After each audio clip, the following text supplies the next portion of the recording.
تو دانش صاحب نے جو باتیں کی اس میں سب سے زیادہ میرے لیے فخر والی بات یہ ہے، جس پر میں اللہ کی بارگاہ میں ساری زندگی سجدہ شکر ادا کروں تو شکر ادا نہیں کر پاؤں گا کہ اس نے جو آج کی صدی میں خود مبعوث کر کے بھیجا، اس کی مجھے پہچان دے دی، اس کی سنگت بھی دے دی، اس کی محبت بھی دے دی اور اس کی نوکری بھی دے دی۔ اللہ سے دعا ہے کہ اللہ اسی حالت میں موت بھی دے دی اور قیامت کے دن پھر انہی کے ساتھ اللہ ہمیں اٹھا دے۔ اللہ آپ کی محبت آباد کرے اور آپ کو جزا دے۔ اعوذ باللہ من الشیطان الرجیم۔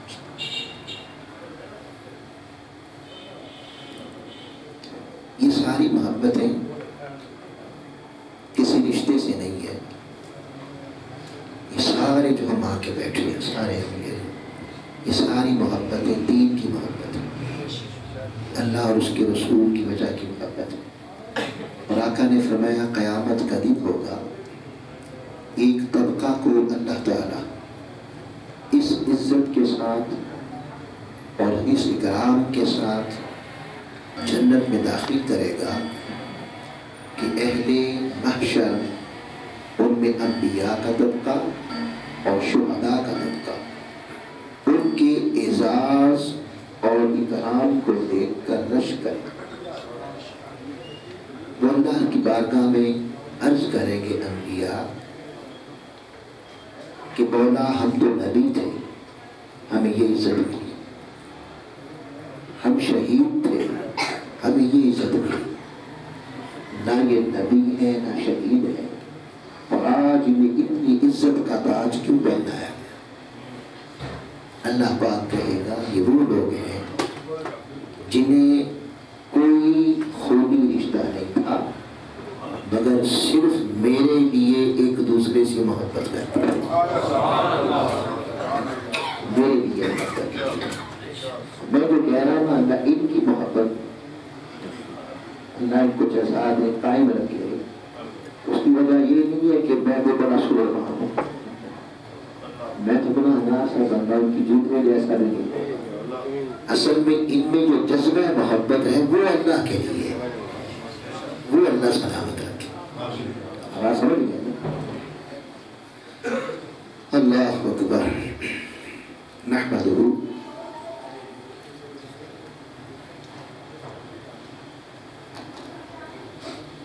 ونصلی ونسلم علی سیدنا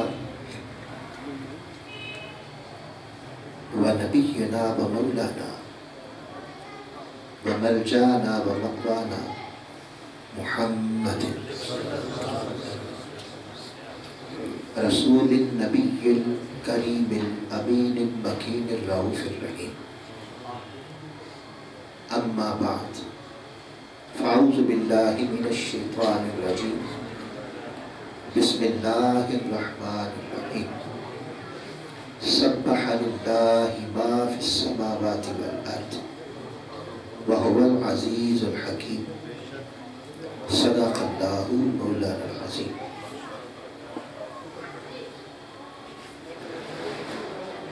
انتہائی واجب الاحترام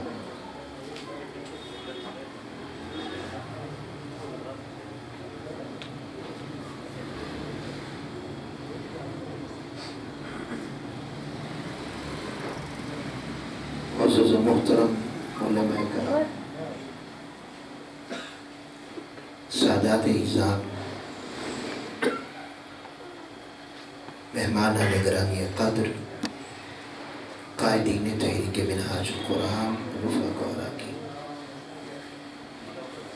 ماہانہ درس عرفان قرآن جو تحریک منہاج القرآن حویلی لکھا کے زیر انتظام منعقد ہوتا ہے اور آج بھی منعقد ہے، اس مبارک علمی، روحانی اور تربیتی نشست میں تشریف لائے ہوئے تمام خواتین و حضرات اور عزیزان گرامی قدر، آج سے ہم اللہ کی توفیق اور آقا علیہ السلام کے نالین مبارک کے تصدق اور سیدی شیخ الاسلام کے فیضان نظر سے سورہ الحدید اس کا مطالعہ شروع کر رہے ہیں، اور یہ گفتگو انشاءاللہ ہماری سلسلہ وار جاری رہے گی۔ ایک مضمون لیں گے، وہ کبھی ایک آیت پر مشتمل ہو سکتا ہے، کبھی 2 آیتوں پر مشتمل ہو سکتا ہے، کبھی ایک مضمون پر 2 نشستیں ہو سکتی ہیں، جیسے اللہ کی مرضی ہوئی انشاءاللہ یہ چلتا ہے۔ آج ہم نے اس کی پہلی آیت مبارکہ اللہ کی توفیق اور آقا علیہ السلام کے نالین مبارک کے تصدق سے تلاوت کی۔ اس میں اللہ تعالیٰ نے ارشاد فرمایا سبح للہ ما فی السماوات والارض، جو کچھ زمینوں میں ہے، آسمانوں میں ہے، اور جو کچھ زمین میں ہے، چاہے وہ جاندار ہے یا بے جان ہے، وہ نظر آنے والی مخلوق ہے یا نظر نہ آنے والی مخلوق ہے، یعنی جسے بھی اللہ نے حرف کن کے ساتھ عدم سے عالم خلق میں ظاہر کر دیا اور وجود عطا کیا، ہر شے اللہ کی تسبیح کر رہی ہے، اس کی تسبیح میں مشغول ہے۔ اس سے یہ پتہ کون سی وہ ذات کہ جس کی تسبیح کر رہی ہے، وَهُوَ الْعَزِيزُ، جو غالب ہے، الحکیم اور حکمت والا، اس کی تسبیح میں ہر شے اس کی تسبیح میں مصروف ہے۔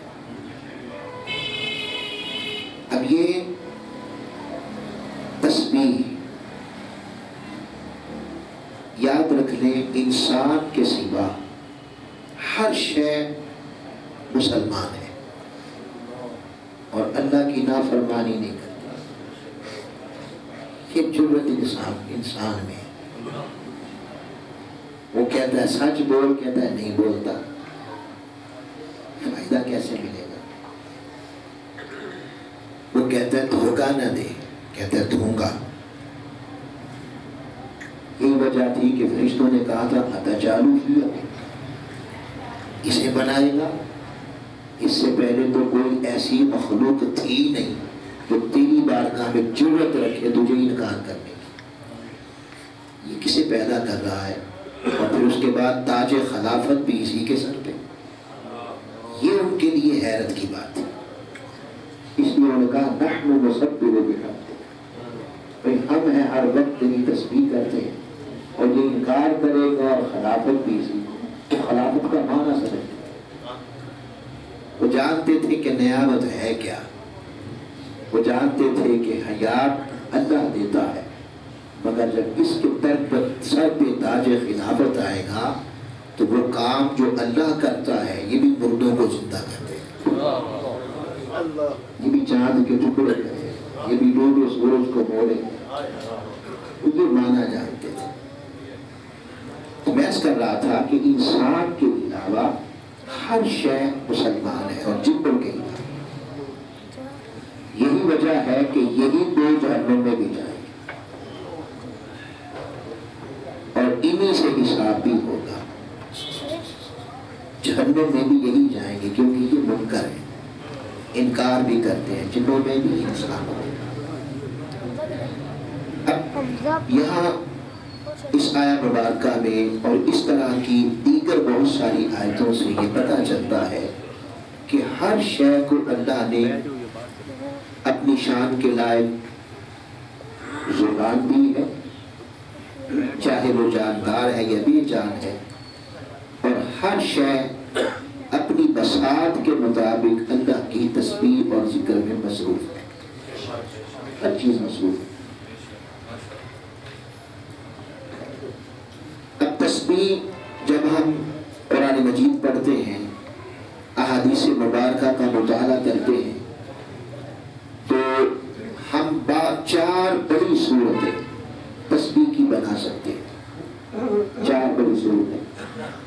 ویسے تو اللہ پاک نے قرآن مجید میں فرمایا وَلِلَّهِ الْأَسْمَاءُ الْحُسْنَى فَادْعُوهُ بِهَا، اس کے بڑے بڑے خوبصورت پیارے پیارے نام ہیں، اس کے ان ناموں سے اسے پکارا۔ اس کا نام رحمان ہے۔ اب جو یا رحمان یا رحمان یا رحمان سے تسبیح کرے گا تو اس کی صفت رحمانیت کا تذکرہ ہوگا۔ اس کا نام صفاتی نام کریم ہے، کوئی یا کریم یا کریم یا کریم سے تسبیح کرے گا تو صفت کریمیت کا تذکرہ ہوگا۔ علی حاضر قیاس تسبیح کی اقسام ہم اتنی ہی قسمیں بن جائیں گی جتنے اس کے صفاتی نام، جس نام سے پکاریں گے اسی نام کی تسبیح ہو جائے گی۔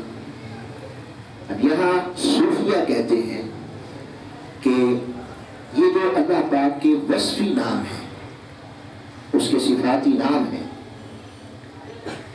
اگر کوئی شخص روزانہ اس کے کسی اسم مبارک کو لے لے اور اس کے اس صفتی نام کا تذکرہ کرے اور ذکر شروع کر دے اور 10,000 مرتبہ روزانہ پڑھے، 10,000 مرتبہ، تو جو روزانہ پڑھے جس نام کا ذکر کرے گا اس کا رنگ بندے کو چڑھ جائے۔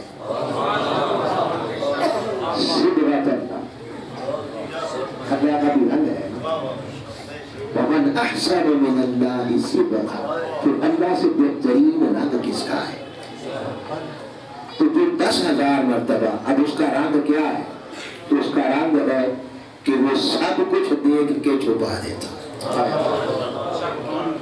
اس کا رنگ تَخَلَّقُوا بِأَخْلَاقِ اللَّهِ، لوگوں اللہ کے خلق میں رنگ جاتا، یعنی اللہ کے اخلاق اپناؤ، اور اللہ کا رنگ کیا ہے؟ وہ سب کچھ دیکھ رہا۔ یہ بندہ بند کمرے میں کیا کرتا ہے، دل میں کیا ہے، کس کے خلاف کیا سوچ رہا ہے، کیا بلا سب جانتا ہے، مگر کتنا خوبصورت رنگ ہے، نہ کھانا چھینتا ہے، نہ پہننا چھینتا ہے، نہ پردہ اٹھاتا ہے، نہ پردہ اٹھاتا ہے۔ اب اگر کسی کے اندر ایسی دل گندے ہوتے ہیں، طبیعتیں گندی ہوتی ہیں، روحیں گندی ہوتی ہیں، جیسے کپڑے گندے ہوتے ہیں، جیسے جسم گندا ہوتا ہے، اسی طرح بندے کا باطن بھی گندا ہوتا ہے، روح گندی ہوتی ہے، دل گندا ہو جاتا ہے۔ اب دل کی گندگیاں کیا ہے؟ دل کی گندگی یہ ہے کہ وہ چھپاتا ہے اور بندہ ڈھونڈتا ہے، یہ گندگی ہے۔ دوسروں کی عیب تلاش کرنا، کوئی کیا کر رہا ہے، کہاں جاتا ہے، اور اس کی عیب جوئی کرنا، یہ گند ہے، یہ گند ہے۔ تو چاہتا ہے کہ اس گند سے اس کی روح دھل جائے اور اس کا باطن دھل جائے، تو پھر وہ اللہ کا نام یا ستار یا ستار یا ستار، اے چھپا دینے والے، اے پردے ڈالنے والے، پکارا کرے، یہ رنگ بندے کی روح پہ چڑھ جائے۔ اللہ کے بلی ہے، یہ رنگ چڑھ جائے۔ کسی میں غصہ ہے، غصہ کنٹرول نہیں ہو رہا، بچے پہ آ جاتا ہے، بیوی پہ آ جاتا ہے، والدین کے ساتھ آ جاتا ہے، طبیعت کے اندر غصہ آ گیا ہے، تو اللہ کے بڑے نام ہیں ایسے جس میں اس کا رنگ ایسا ہے جو غصے کو ختم کرتا ہے۔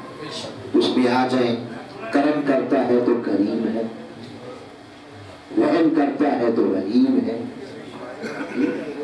اور رحمان ہے، معاف کرتا ہے تو غفار ہے۔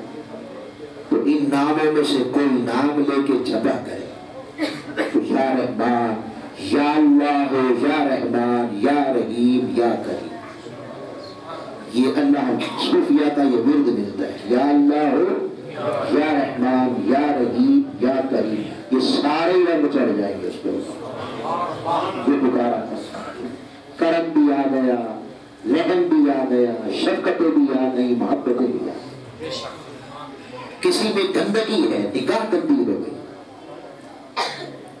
سوچیں گندی ہو گئی، پیٹ گندا ہو گیا، حرام کھاتا ہے،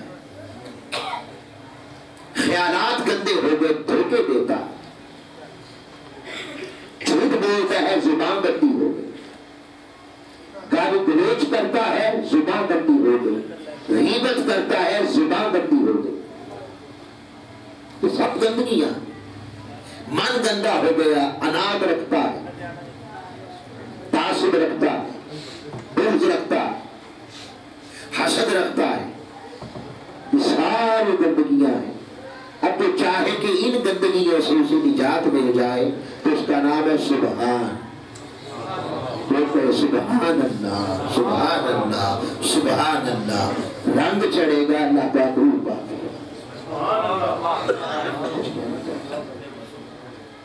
اللہ پاک روح پاک کر دے گا، سوچے پاک کر دے گا، حتیٰ کہ حرام کے لقمے سے نجات عطا کے اللہ پاک پیٹ پاک کر دے گا اور حلال عطا کر دے گا۔ یہاں یہ بات میں ضمن عرض کرتا، چلو یاد رکھ لیں، بہت بڑا فساد ہے حرام کا لقمہ،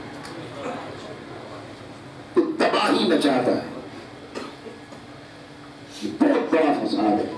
اس لیے آقا نے فرمایا ایک حرام کا لقمہ اگر حلق سے اتر جائے تو 40 دن کے سجدے عبادت جلا کے راہ کر دیتا ہے۔ یہ اندازہ کرے، روزے بھی گئے، حج بھی گئے، نمازیں بھی گئیں، سب کچھ تباہ کر دیا ایک حرام کے لقمے نے، تو جس نے ساری زندگی تباہی حرام پہ کیا ہے، پھر آگے بڑھ کے خود تو کھاتا ہے کہ اس کے گھر میں بچہ پیدا ہو گیا، اسے سزا دیتا ہے کہ تم میرا بیٹا بنا ہے، تیرا ایک خون کا قطرہ بھی حرام سے بنا۔ اس بیچارے معصوم کا کیا قصور ہے کہ وہ تیرا بیٹا بن گیا، تیری بیٹی بن گئی، اب تو غریبوں کا، حرام کا، دوسروں کا خون چوس چوس کے اس کو پال رہا ہے، پھر بعد میں بندہ امید کرتا ہے حلال کے کام کا۔ تو ایسی عجیب بات ہے جی، یعنی ایسی بدانی کی بات ہے کہ کوئی کیکر بو کے تو خواہش کرے آم نکلے، ایسا نہیں ہوتا۔ کیکر کانچے بوئے اور خواہش کرے یہاں سے سیب نکل آئے، ایسا ہوتا ہے؟ بس ایسا ہی ہے، جس نے حرام کا لقمہ اولاد کو کھلایا اور خود بنا، اس نے تباہی مچا دی اپنی نسلوں کی۔ تھوڑا صبر کر لیتا تو اللہ کرم کر دیتا۔ تو جو اس سے بچنا چاہتا ہے وہ اللہ کے پاک نام یا سبحان یا سبحان یا سبحان کو پکارا تھا۔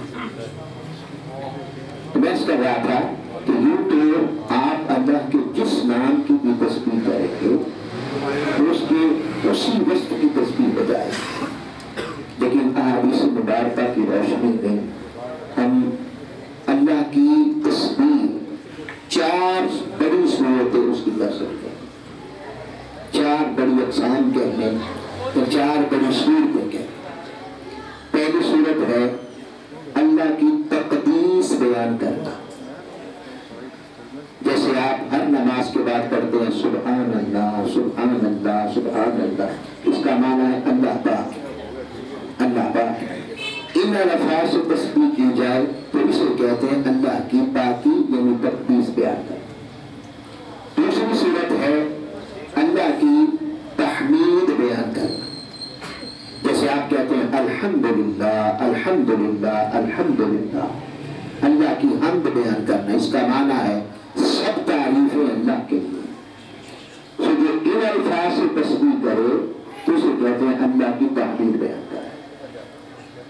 تیسری بڑی صورت ہے اللہ کی تکبیر بیان کرنا، اس کی بڑائی بیان کرنا، جیسے آپ کہتے ہیں اللہ اکبر اللہ اکبر اللہ اکبر۔ ان الفاظ میں اگر اللہ کی تسبیح کی جائے، ذکر کیا جائے تو اسے کہتے ہیں اس کی کبریائی بڑائی بیان کرنا۔ اور چوتھی بڑی صورت ہے اللہ کی توحید بیان کرنا، جیسے کہ لا الہ الہ الا اللہ، لا الہ الا اللہ۔ اس کا معنی ہے اللہ کے سوا کوئی عبادت کے لائق نہیں ہے۔ ان الفاظ سے تسبیح کرے تو یہ بن جائے گی اللہ کی توحید بیان کرے۔ اللہ رب العزت کی ساری کائنات ان 4 صورتوں میں تسبیح کرے۔ مثلا قرآن مجید میں اللہ پاک نے فرمایا، آپ دیکھتے ہیں کہ کالی گھٹائیں آ جاتی ہیں، بادل آ جاتے ہیں، پھر اس میں بسا اوقات بجلی کڑکتی ہے، گرجتی ہے، اور بعض کمزور دل اس سے ڈر جاتے ہیں۔ اللہ پاک کہتا ہے بجلی کی گرج سے ڈرنے والے قرآن سے تو پوچھ وہ کہہ کیا رہی ہے، وہ بھی کچھ کر رہی ہے، وہ بھی کوئی تسبیح کر رہی ہے۔ تو قرآن سے پوچھا تو فرمایا یسبح الرعد، بجلی گرجتی نہیں، اللہ کی تسبیح کرتے ہیں۔ گرج بھی اللہ کی تسبیح ہے۔ اس تسبیح میں کہتی کیا ہے، کون سی قسم ہے؟ بحمدہ، وہ اس کی تحمید بیان کرتی ہے، حمد کہتی ہے۔ کیا معنی؟ وہ کہتی ہے جب گرجتی ہے تو کہتی ہے بندے مجھ سے نہ ڈر، الحمدللہ، تعریفیں تو اس کے لیے ہیں، تعریفیں تو کیوں؟ اس لیے کہ کسی سے ڈرنا، کسی سے ڈرنا اور کسی کا خوف لانا دل میں، یہ ایک قسم میں اس کی تعریف کرنا۔ ایک قسم میں آپ کسی سے ڈر گئے، اس کا معنی یہ ہے آپ نے اسے بڑائی عطا کر دی، اس کا خوف کر کے آپ نے اپنے دل میں اس کی عظمت بیان کر دی۔ تو کسی سے ڈرنا بھی اس کی تعریف ہے۔ اس لیے بجلی کہتی ہے مجھ سے نہ ڈر، ڈرنے کے قابل صرف ذات اس کی ہے۔ یہی وجہ ہے کہ صاحبان خدا اللہ کے سوا نہ کسی نمرود سے ڈرتے ہیں، نہ کسی فرعون سے ڈرتے ہیں، نہ کسی بدبخت یزید سے ڈرتے ہیں۔ ارے یہ تو دنیا کے خوف ہے، وہ تو جہنم سے بھی نہیں ڈرتے،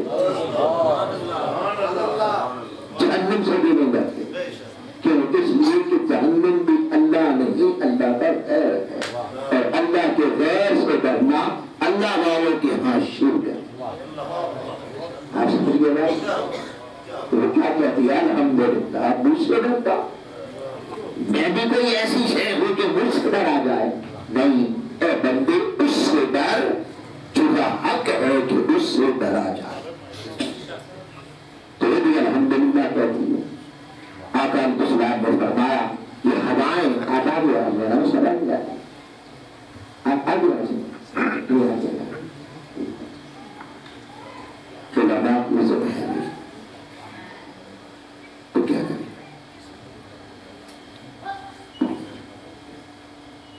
بسم اللہ الرحمن الرحیم۔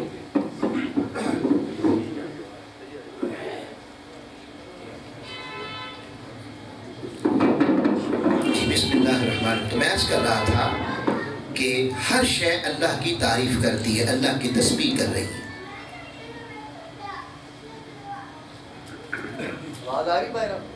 حضرت عبداللہ ابن عباس فرماتے ہیں نحن نسمع تسبیح الطعام، ہم اس کھانے کی تسبیح اپنے کانوں سے سنا کرتے تھے جسے مصطفیٰ اپنے ید اللہ والے ہاتھوں سے اٹھا کے دہن مبارک کے قریب لے جاتے، تو وہ کھانا جو تسبیح کرتا وہ تسبیح ہم اپنے کانوں سے سنا کرتے تھے، کھانا جو تسبیح کرتا۔ پھر حضرت عثمان غنی رضی اللہ تعالیٰ عنہ آپ فرماتے ہیں میں حضور کے گھر داخل ہوا، جب گھر داخل ہوا تو آپ کی چھت میں جو شہتیر اور بالے لگے ہوتے اور دروازوں کے کواڑ وہ جو تسبیح کرتے تو میں کانوں سے سنا کرتا تھا۔ اس کا معنی کیا ہوا؟ اس کا مطلب یہ ہوا کہ اگر صحبت صالح مل جائے، اگر کسی مرد کلندر کی صحبت مل جائے، کسی صاحب حال کی صحبت مل جائے، جیسے آقا کی صحبت میں نصیب ہو، حضور کی توجہ، آقا کی تربیت، اور حضور علیہ السلام نے ایسا تزکیہ نفس کیا، سارے پردے اٹھا دیے، حرص کے، لالچ کے، طمع کے، تعصب کے، عناد کے، نفرت کے، غصے کے، حرام خوری کے، بے حیائی کے، سارے پردے آقا علیہ السلام نے جب ان کی توجہ سے اٹھا دیا، اپنی توجہ سے ان کے اٹھا دیے، تو جب کانوں سے پردے اٹھ گئے تو قربان جائیں، حضور کی تربیت یہ تھی، آقا کی توجہ یہ تھی کہ ان کے کان بھی ان بے جانو چیزوں کی تسبیح سن لیا کرتے تھے۔ یاد رکھنے، اللہ کی عزت کی قسم، آج بھی وہ بندے زمین پہ موجود ہیں، اور یہ کبھی زمین خالی نہیں ہوگی ان کے وجود سے، ان کے وجود سے، ان کے وجود کی برکت سے ہمارے گناہوں کی وجہ، ہمارے گناہوں پر اللہ عذاب نہیں دیتا، رزق دیا جاتا ہے، بارشیں برسائی جاتی ہیں، آج بھی موجود ہیں۔ خدا کی قسم، جنہوں نے دل کو اللہ کے لیے خالص کر دیا، سانسیں اللہ کے لیے خالص کر دی، جینا اللہ کے لیے خالص کر دیا، انہوں نے دنیا کو طلاق دے دی، ان کا جینا بھی رب کی رضا کے لیے ہے، مرنا بھی رب کی رضا کے لیے، پردے اٹھا کے بیٹھے ہیں، اللہ کی عزت کی قسم وہ سن رہے ہیں، یہ در و دیوار کیسے اللہ کی تسبیح کر رہے ہیں، ان کے کان آج بھی سنتے ہیں۔ اگر صحبت صالح مل جائے تو اس کی توجہ سے یہ سب کچھ نصیب ہوتا ہے۔ اگر آج ہم اپنی زندگیوں میں یکسر تبدیلی لے آئیں، یہ چاہتیں، یہ حرص، یہ لالچ، یہ طمع، یہ نفرتیں، یہ کدورتیں، یہ عداوتیں، اور یہ دنیا، پیسہ اور سنگتیں دنیا کی، ان کو بچانا چھوڑ دیں اور ایک سنگت کے لیے جینا شروع کر دیں، تو خدا کی قسم وہ نہ خدا بھی وہی ہے، مصطفیٰ بھی وہی ہے،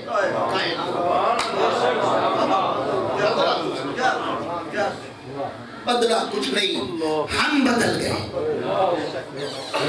ہم بدل گئے ہیں، ہمارے ارادے بدل گئے ہیں، ہماری چاہتیں بدل گئی ہیں، ہمارے آئیڈیل بدل گئے ہیں، ہمارا جینا بدل گیا، ورنہ آج بھی اس کی عطا ہے اور وہ سنا دیتا ہے۔ تو ہر شے آقا نے فرمایا، یہ مینڈک نہیں، مینڈک بعض وہ فصلی بھی ہوتے ہیں نا، وہ موسمی، تو آپ دیکھتے ہیں ہر طرف بول رہے ہوتے ہیں، سبحان اللہ۔ آپ کہتے ہیں مینڈک بول رہا ہے، آقا نے فرمایا جب مینڈک بولتا ہے تو جانتے ہو کیا کہتا ہے؟ مینڈک اللہ کی توحید بیان کرتا ہے۔ توحید کیا ہے؟ لا الہ الا اللہ، مینڈک کہہ رہا ہوتا ہے۔